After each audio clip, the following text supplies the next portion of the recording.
Sekarang, pasti sudah mulai mengerti mengapa si Sontoloyo ini sangat anti dengan IMF. Pasti sekarang banyak sahabat yang sudah mulai mengerti kenapa si Sontoloyo ini nggak doyan dengan pejabat atau penguasa yang tunduk dengan IMF. Dan pasti sekarang sudah mulai paham kenapa si Sontoloyo ini ingin Bank Indonesia dibubarkan. Bener deh. Kalau dia nih diizinkan dapat mandat jadi presiden, yang kayaknya nggak mungkin, namanya juga Sontoloyo.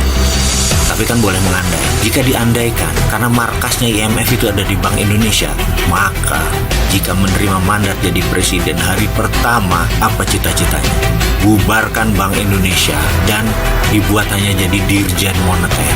Karena kalau Dirjen Moneter kan berada di bawah Kementerian Keuangan. Artinya di bawah jabatan politik. Jadi, kalau kita bilang print money berdasarkan proyek, maka Bank Indonesia karena jadi Dirjen Moneter akan melaksanakan perintah presiden.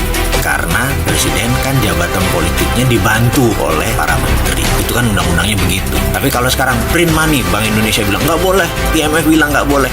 Kita nyembah IMF. IMF itu dewa, maha benar. Bahkan sumpah Quran jabatan dia pun berani dilanggar demi taat dengan IMF. Itu ceritanya kenapa kita sebel atau anti IMF. Kita lanjut ceritanya. Cerita Indonesia dengan N250-nya Pak Habibie yang akan menjadi raja pesawat kelas dunia, di mana Indonesia dengan kekuatan 17.000 pulau, kekuatan udara yang cocok adalah pesawat berbadan kecil dengan kapasitas penumpang hingga 100 orang, dan N250 adalah yang paling cocok karena hanya memerlukan landasan yang pendek.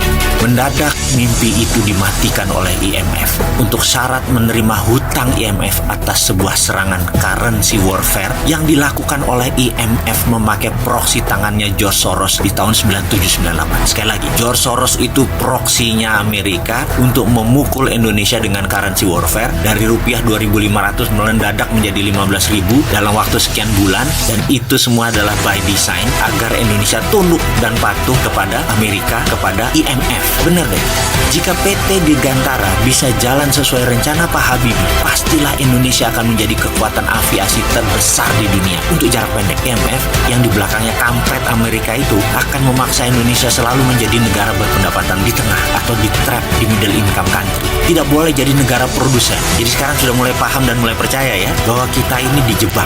Tidak boleh menjadi negara maju. Jadi kalau ada pemerintah yang ingin pasukan pemberantas korupsinya lemah, ikut IMF manut secara taat buta dan ambil jebakan hutang Cina, pasti negara tersebut akan menjadi negara pariah. Sekali lagi, mudah-mudahan banyak sahabat yang nggak ngerti apa itu negara pariah. Dan mudah-mudahan pemerintah Indonesia saat ini ada pemerintah yang amanah. Partai politiknya benar-benar cinta rakyat. Pejabatnya bukan pemuja Keynesian. Tidak takut pada inflasi. Sehingga Indonesia tidak kena jebakan IMF. Indonesia tidak terkena jebakan hutang Cina. Indonesia tidak terkena jebakan hutang ekspor atau ekspor debt. Kita semua tahu pejabat kita pintar-pintar. Kedepan menterinya adalah menteri zaman now, anti hutang, membangun proyek infrastruktur dinamis, bukan statis, dan mulai melakukan new economic model yang anti Keynesian. Kedepan, 5 tahun ini pasti Indonesia jadi negara maju. Tidak memuja Cina, apa-apa Cina, menyelesaikan masalah melalui Cina, apa-apa menyelesaikan masalah melalui Belt Road Initiative. Tidak lagi, Indonesia 5 tahun ke depan sudah independen. BPJS rusak, Cina alasannya, itu dulu. Ke depan tidak, semuanya sudah pinter. Pejabat politiknya legowo, semua tidak minta jabatan dan semua tidak menekan presiden. Dan presidennya penuh terobosan solutif. KPK-nya kuat, Indonesia tidak hutang lagi. Pasti ini terjadi. Yang saat ini ada isu KPK dilemahkan, itu hanya halusinasi. Itu nggak akan terjadi. Ini semua karena pejabat negara mendengar suara rakyat, termasuk tidak jadi pindahkan ibu kota. Lebih baik BPJS Kesehatan dibenahi terlebih dahulu dan membuat rakyat sehat baru pindahkan ibu kota. Jujur, saya membuat video ini sambil memohon. Mudah-mudahan video ini benar, bukan video halu.